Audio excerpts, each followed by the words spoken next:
నంద్యాల పట్టణంలో ఇల్లు లేని అర్హులైన నిరుపేదలందరికీ ఇంటి స్థలాలు కేటాయించి ఇళ్ల నిర్మాణానికి సహాయం అందించేంత వరకు తమ పోరాటం ఆగదని సిపిఐ జిల్లా కార్యదర్శి రంగనాయుడు స్పష్టం చేశారు. ఆగస్టు 6 నుండి 15 వరకు చేపట్టే పాదయాత్రల ప్రచారంలో భాగంగా నంద్యాల పట్టణంలోని నూనెపల్లె, ఏకలవ్య నగర్, ఆచార్య కాలనీ, మారుతినగర్ ప్రాంతాల్లో విస్తృత ప్రచారం నిర్వహించారు. సిపిఐ పట్టణ కార్యదర్శి ప్రసాద్ అధ్యక్షతన జరిగిన ఈ కార్యక్రమాన్ని రంగనాయుడు ప్రారంభించారు. ఈ సందర్భంగా సిపిఐ జిల్లా కార్యదర్శి రంగనాయుడు మాట్లాడుతూ కేంద్రంలోని నరేంద్ర మోడీ ప్రభుత్వం పురోగతి సాధిస్తున్నట్లు చెప్పుకుంటున్నా క్షేత్రస్థాయిలో ప్రజల అనుభవాలు దానికి భిన్నంగా ఉన్నాయని విమర్శించారు. యువత పోటీ పరీక్షలకు సిద్ధమవుతుంటే ఉద్యోగ నియామకాల ఆలస్యం, పేపర్ లీకేజీతో అన్యాయం జరుగుతోందన్నారు. అదేవిధంగా రాష్ట్రంలో అధికారంలో ఉన్న కూటమి ప్రభుత్వం ఎన్నికల ముందు ఇచ్చిన హామీలను నెరవేర్చడంలో ఘోరంగా విఫలమైందని మండిపడ్డారు. నంద్యాల పట్టణంలో గత ఏడాది కాలంలో నిరుపేదలను గుర్తించి దాదాపు 4000 మందికి సచివాలయాలు, ఎంఆర్ఓ కార్యాలయాల ద్వారా అర్జీలు ఇప్పించామని, అయినా ప్రభుత్వం కాలయాపన చేస్తోందని ఆగ్రహం వ్యక్తం చేశారు. పట్టణంలో నివాసానికి అనువైన ప్రాంతాలలో ప్రతి పేదవానికి 2 సెంట్ల స్థలం ఇచ్చి పక్కా ఇంటి నిర్మాణానికి గతంలో ఉన్న 4 లక్షలకు బదులుగా 5 లక్షల ఆర్థిక సహాయం అందించాలని డిమాండ్ చేశారు. ప్రచార ఆందోళన ముగిసిన అనంతరం నాయకులు మాట్లాడుతూ సమస్య పరిష్కారం కోసం ఈ నెల 17వ తారీఖున అర్జీదారులతో కలిసి చలో కలెక్టరేట్ కు పిలుపునిచ్చారు. ఆ రోజు కలెక్టరేట్ కార్యాలయం వద్ద పెద్ద ఎత్తున ఆందోళన కార్యక్రమాలు చేపడతామని వెల్లడించారు. ఈ కార్యక్రమంలో వ్యవసాయ కార్మిక సంఘం జిల్లా కార్యదర్శి బాబా ఫక్రుద్దీన్, సిపిఐ జిల్లా కార్యవర్గ సభ్యులు నాగరాముడు, రైతు సంఘం జిల్లా కార్యదర్శి సోమన్న, సిపిఐ పట్టణ సహాయ కార్యదర్శి లక్ష్మీదేవి, ఏఐటిసి పట్టణ అధ్యక్ష కార్యదర్శులు శ్రీనివాసులు, ధనుంజయ్, మహిళా సమైక్య జిల్లా కార్యదర్శి రజిత, పట్టణ కార్యదర్శి సుశీలమ్మ, నాయకులు రాజా, హరినాథ్, సుబ్బారెడ్డి, సామెల్ రాజు తదితరులు పాల్గొన్నారు.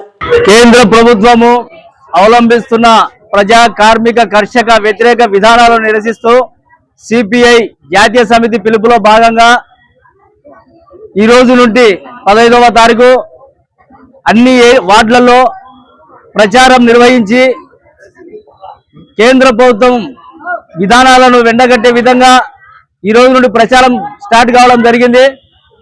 మరి అదేవిధంగా 17వ తారీఖు చెలో కలెక్టరేట్ కూడా పిలుపునివ్వడం జరిగింది. మరి నంద్యాల పట్టణంలో అనేక మంది ఇల్లు లేని నిరుపేదలు దాదాపు అంటే 4000 మంది వ్యక్తిగత అర్జీలు ఇప్పించడం జరిగింది. మరి ఆ అర్జీల ద్వారా మరి మొన్ననే మరి మినిస్టర్ గారిని కూడా కలసడం జరిగింది. ఆ ఇంటి స్థలాలు ఇంతవరకు ఒక స్థలమే చూడలేదు. మరి అటువంటి తరుణములో ఆగస్టు 15వ తారీఖు మరి ఇంటి స్థలాలు ఇస్తామని చెప్పి రాష్ట్ర ప్రభుత్వం ప్రకటించడం ఎంతవరకు సమాజము. సిపిఐ దేశవ్యాప్తంగా ఈ రోజు నుంచి 15వ తేదీ వరకు స్థానికంగా ప్రజలకు ఇచ్చేటువంటి వాగ్దానాలను అమలు చేయాలని, ముఖ్యంగా చంద్రబాబు నాయుడు ప్రభుత్వం, కూటమి ప్రభుత్వం ప్రతి పేదవాడికి 2 సెంట్ల స్థలం ఇచ్చి గృహ నిర్మాణం కోసం 4 లక్షల రూపాయలు ఇస్తామని కూటమి ప్రభుత్వం హామీ చేసి అమలు చేసి నేటికి 26 నెలలు అవుతా ఉంది. ఈ 26 నెలల్లో ఆ హామీని అమలు చేయలేదు. చాలా మహిళలకి ఒకరికి 1500 రూపాయలు నెలకు ఇస్తానని చెప్పారు. చదువుకున్న నిరుద్యోగులకి నిరుద్యోగ భృతి కింద 3000 రూపాయలు చెల్లిస్తామన్నారు. ఆ హామీని అమలు చేయాలని ఈ రోజు నంద్యాల పట్టణంలో ఉన్నటువంటి సుంకులమ్మ వీధి నుండి ఈ ప్రజా పాదయాత్ర ప్రారంభమైంది. పేదవాడికి సొంత ఇంటి కల నెరవేరుస్తాం, గత ప్రభుత్వం వైఫల్యాలని మా ప్రభుత్వం నెరవేరుస్తామని చెప్పినటువంటి చంద్రబాబు నాయుడు గారు మేము అడుగుతా ఉన్నాం, ఈ నంద్యాల టౌన్ లో మీరు పేదవాడికి 2 సెంట్ల స్థలం ఇవ్వడానికి మీకు చేతులు రావడం లేదు. మీ పార్టీ తెలుగుదేశం పార్టీ కార్యాలయానికి 2 ఎకరాల స్థలం ఇప్పించుకొని మీరు అందమైన భవంతులు కట్టుకుంటా ఉంటే మేము ఉండడానికి జాగాలు లేక అద్దె ఇంట్లో జీవనం సాగిస్తూ ఒక కుటుంబ చిన్న ఇంట్లో 3-4 జీవనం సాగిస్తా ఉన్నాం. దేశంలో జరుగుతున్న కేంద్ర రాష్ట్ర ప్రభుత్వాల ప్రజా వ్యతిరేక విధానాల నిరసనగా దేశంలో మార్పు కోసం బదిలీ జరూరు హై అనే నినాదంతో ఈరోజు దేశవ్యాప్తంగా పాదయాత్రలు జరుగుతున్నాయి.